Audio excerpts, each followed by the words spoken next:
స్థానిక ఎన్నికల్లో సీట్ల కేటాయింపుపై పట్టు బిగిస్తోంది జనసేన. అసెంబ్లీ లాబీలో జనసేన ఎమ్మెల్యేలు ఆసక్తికర చిట్చాట్ చేశారు. లోకల్ బాడీ ఎన్నికల్లో సీట్లు తగ్గితే సహించేది లేదు అంటున్నారు లీడర్లు. ఇప్పటికే నాదెండ్ల చెప్పారు, ఇప్పుడు మేం కూడా చెప్తున్నామంటూ ఘాటు స్వరం వినిపిస్తూ ఉన్నారు. పొత్తులో ఉన్నాం కదా అని బలంగా ఉన్న చోట తప్పుకోలేమని చెప్తున్నారు. అన్నిస్తాం ఇన్నే ఇస్తామంటే కుదరదు అంటున్నారు జనసేన నేతలు. ఇక పవన్ కళ్యాణ్ కూడా ఫోకస్ పెట్టారు దీని మీద. ఇక తగ్గేదేలే అంటున్నారు ఎమ్మెల్యేలు. ఈ తరహా సంకేతాలు జనసేనలో ముఖ్య లీడర్ మంత్రి నాదెండ్ల కూడా గతం నుంచే ఇస్తూనే ఉన్నారు.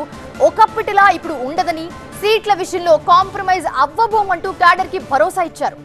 ఆ రోజు ఆయన ఏమన్నారో ఒకసారి చూద్దాం. పవన్ కళ్యాణ్ గారు రాష్ట్ర ప్రజలను దృష్టిలో పెట్టుకుని 2024లో జరిగిన ఎన్నికలు మాత్రం ఓటు చీలనివ్వం అనే మాట ఆయన ఇచ్చినందుకు దాన్ని గౌరవించుకుంటూ ఎక్కడ కూడా పొరపాటు లేకుండా ఆయన నిలబడ్డారు.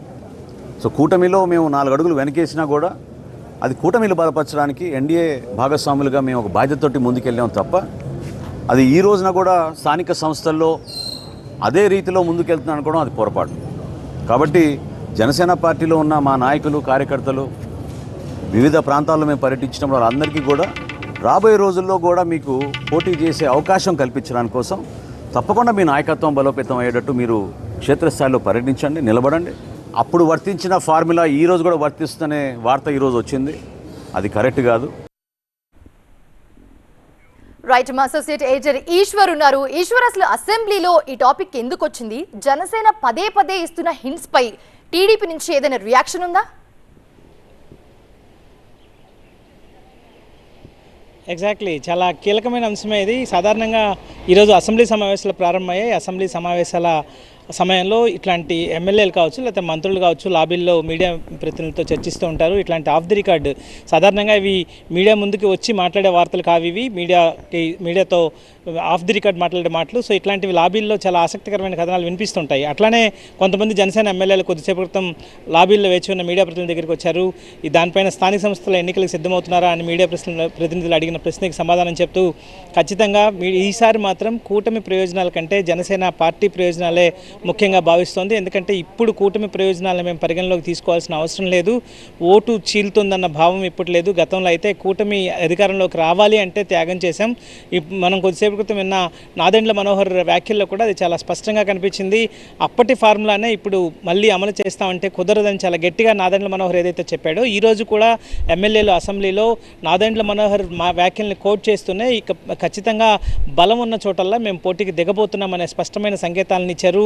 దీని ద్వారా అధికార పార్టీకి, కూటమిని లీడ్ చేస్తున్న టీడీపీకి పరోక్షంగా ఒక మెసేజ్ని వీళ్ళు ఇచ్చినట్టుగానే భావించాల్సి ఉంటుంది. ఎందుకంటే కొంతకాలం క్రితం టీడీపీకి సంబంధించిన ఒక మీటింగ్లో టీడీపీ కీలక నేతలు కొన్ని వ్యాఖ్యలు చేశారు.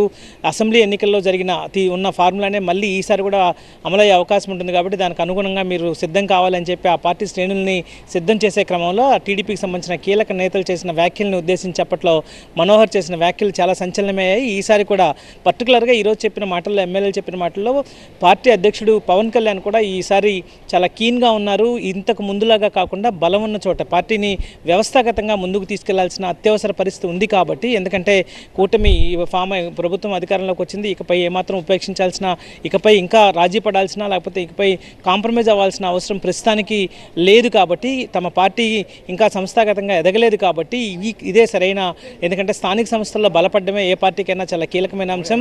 సో గ్రాస్ రూట్ నుంచి పార్టీ ఎస్టాబ్లిష్ కావాలంటే ఈ ఎన్నికలను వీలైనంత వరకు ఉపయోగించుకోవాలి. కేవలం గతంలో ఇచ్చిన ఫార్ములా అయితే 85:15:5 అంటే 85% టీడీపీకి, 15% జనసేనకి, 5% బీజేపీకి. సో ఈసారి అట్లా ఉండదు. కనీసం మేము డబుల్ ఎక్స్పెక్ట్ చేస్తున్నాం అన్నట్టుగా వాళ్ళ మాటల్లో చెప్పే ప్రయత్నం చేశారు.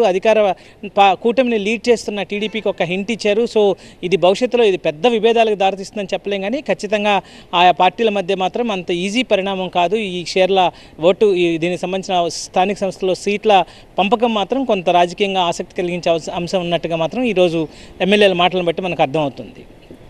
Right, thanks for the updates. Eshwar, ఇక పొత్తులో ఉన్నాం కదా అని బలంగా ఉన్న చోట తప్పుకోలేము, దీనికి తగ్గట్టే మేము ముందుకెళ్తాము. దీనికి పవన్ కళ్యాణ్ కూడా ఫుల్ ఫోకస్ పెట్టారు ఇదే అంశంపై. ఎమ్మెల్యేలు కూడా ఇదే యాక్షన్ ప్లాన్ తో ముందుకెళ్తున్నారు.